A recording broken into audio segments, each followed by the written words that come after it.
સ્વર્ણિમ Gujarat youth foundation દ્વારા આ સતત 7મી દિવાળી સુરતથી સરહદ તક કાર્યક્રમ હેઠળ સરહદના જવાનો સાથે ઉજવવામાં આવી રહી છે। 2019થી નિરંતર શરૂ થયેલો આ કાર્યક્રમ રાજસ્થાનની બોર્ડર પર, ગુજરાતના કચ્છની બોર્ડર પર અને હાલ જમ્મુ કાશ્મીરની બોર્ડર પર વીર જવાનો સાથે ઉજવવા માટે જે જઈ રહ્યા છે તે માટે સમગ્ર યુથ ફાઉન્ડેશનને અને શ્રી અમારા ઘનશ્યામભાઈને હું મારા તરફથી હાર્દિક અભિનંદન અને શુભેચ્છા પાઠવું છું।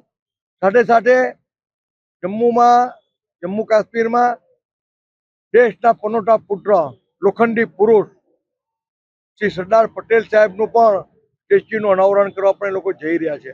આ એક ખૂબ અદ્ભુત કહી શકાય, ખૂબ વિશિષ્ટ કહી શકાય તેવી દેશ સેવાનું કામ છે, તેવું સમાજ સેવાનું કામ છે।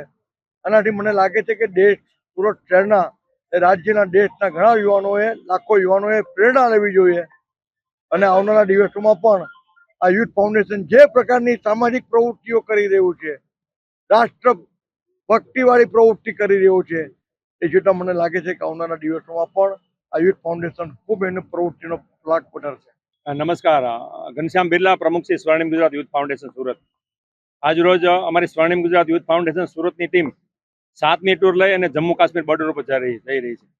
આ અગાઉ અમે 6 ટૂર તો કરી ચૂક્યા છીએ, કચ્છ બોર્ડર ઉપર, જેસલમેર બોર્ડર ઉપર, નડાબેટ વગેરે। આ વખતની ટૂરની વિશેષતા એ હતી કે અમે જ્યારે આજથી 1 મહિના પહેલા પ્રોગ્રામ નક્કી કરવા ગયા ત્યારે અમને આનંદ એ વાતનો થયો કે એને એવું કીધું કે 20 વર્ષથી અમારું આ કેમ્પસ છે કે જેની અંદર ઇન્ડિયાથી કોઈ પણ જો સંસ્થા આવતી હોય તો સુરત, ગુજરાત અને એમાં સુરતની પહેલી અમારા માટે તો બહુ પ્રાઉડની વાત છે કે આપણા સુરતને આટલું બધું માન મળે છે। બધી બોર્ડર ઉપર અમે જઈએ છીએ ત્યારે આખું વર્ષ એ લોકોના ફોન બધા આવે છે, એ લોકોને અમે મીઠાઈ આપીએ છીએ, ગિફ્ટ આપીએ છીએ, કુલર આપીએ છીએ, પંખા, એસી પણ આપેલા છે, અલગ અલગ વસ્તુ બધી આપી અને ખરેખર આપણે તો શું આપી શકીએ આપણા જવાનો માટે, જે લોકો રાત દિવસ આપણી રક્ષા કરે। આપણે તો એક સિવિલિયન તરીકેની શું ફરજ હોઈ શકે, એ ફરજના ભાગરૂપે જ આપણે આ બધું કરીએ છીએ।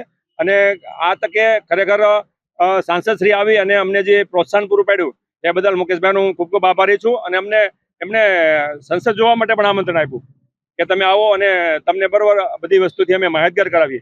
જ્યારે આવા પ્રજાવત્સલ સાંસદો અને જ્યારે મળેલા હોય ત્યારે અમને અમારી છાતી ગજગજ ફૂલે છે અને ફરી અમે દેશના વીર જવાનો માટે આ પ્રવૃત્તિ તો કાયમી ચાલુ જ છે અને આગળ માટે અમે એના બાળકો માટે જે શહીદ થઈ ગયા છે એના બાળકોના શિક્ષણ માટે એવા બધા પ્રયત્નો કરવાના છીએ।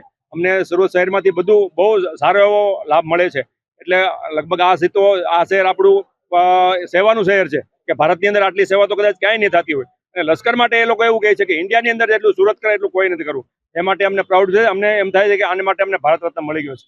વંદે માતરમ, ભારત માતા કી જય।